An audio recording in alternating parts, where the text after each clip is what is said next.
What we're celebrating here is now we talk about the political empowerment that's so wonderfully epitomized by the work of Dina Clark, but this is also now time to talk about economic empowerment. I think everyone in this room would share a value that we want to see rights for everyone, but not just civil rights, not just freedoms, but economic empowerment, economic rights as well. That's where the rubber meets the road. Yep.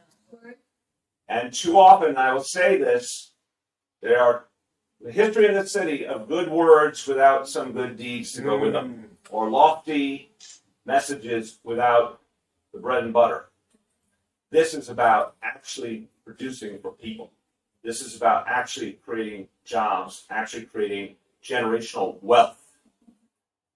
We're doing something this week that is tied to this. I just want to mention, we started an initiative, and it's taking off tomorrow in East New York. It's going to be for the entire city of New York, baby bonds. All over New York City this month, kindergarten kids, every single kindergarten kid is going to get a college savings account open for them by the city of New York.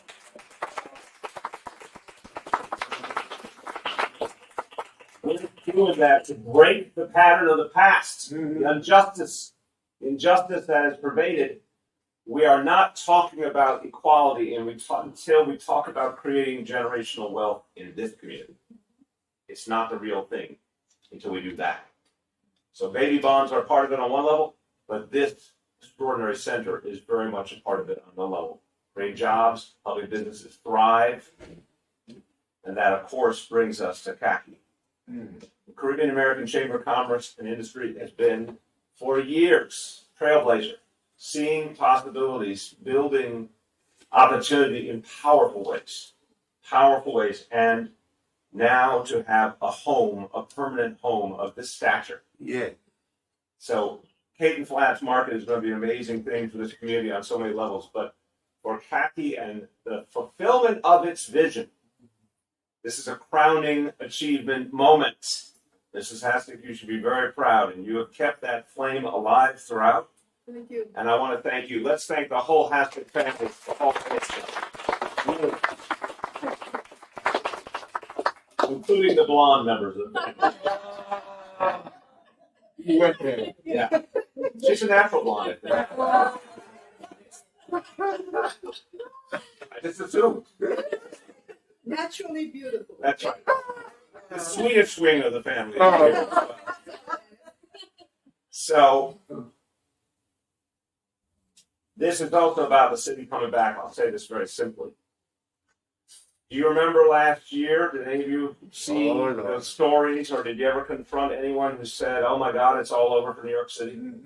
Pandemic is like the last straw, the straw that broke the camel's back. I was pained by it. Honestly, we were all going through so much last year. The last thing we needed was a bunch of naysayers telling us, our best days were behind us. But they are being proven wrong every single day now. Everyone has said it was over for New York City. They're being proven wrong constantly. New York City is back and getting stronger, but we also have to get fairer. We have to get more inclusive. We have to make sure the wealth is shared better. That's what today's about too. It is about recovery by definition, because things are happening, things are moving, but it has to be about justice. And that's what this place represents. Roy Hastic is with us here today in spirit, deeply. He would have loved this moment. I think he's watching us now from a better place. Yes. But I had never known a man who was more persistent. He had a vision, he stuck to it. And he kept building it, and he kept bringing people along, and people believed. The beauty of the vision, the energy, his heart came through. I miss him. I used to always feel good. I know you do.